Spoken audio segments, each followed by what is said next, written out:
Kaning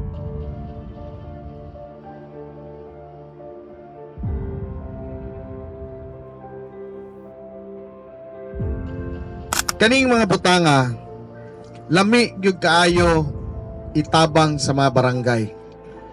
Ilabi na kung maghisgot tag kalambuan kay kitang tanan nagpapili nangayo og bindasyon sa mga katawhan na kita mahimong usa kasulugoon nila og naatay ikatampo na mga mihuras na angay ikahatag sa mga katawhan, ilabi na kung inyuhang pahinglanon.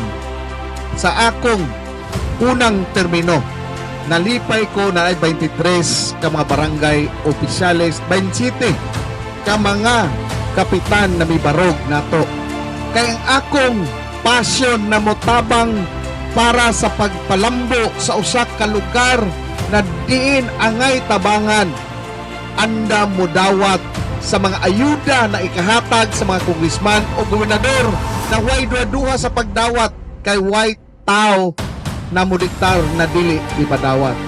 Mao na kamo mga barangay opisyales, kamo mga kagawad na mituo sa kalambuan, ayaw ibutang sa inyong huna ang inyong personal interest o ingana ang inyong kalidad.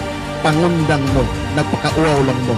Kaya nga atong gilantaw din kalambuan, kausaban, kung labaw sa tanan, atong ipakita sa mga tauhan ng inyong gipangandoy din matagamtam na dwa mo'y ikahadlok, inyong ikaduol dayon, inyong mapangayo ug mahatag dayon namo na way magbabagbabag.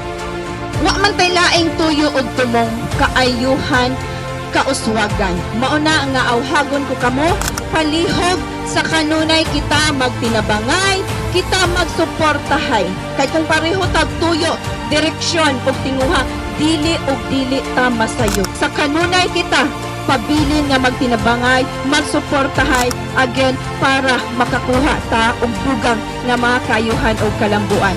Kung gusto ninyong kalambuan, kulog ta pohon mga kaigsunan.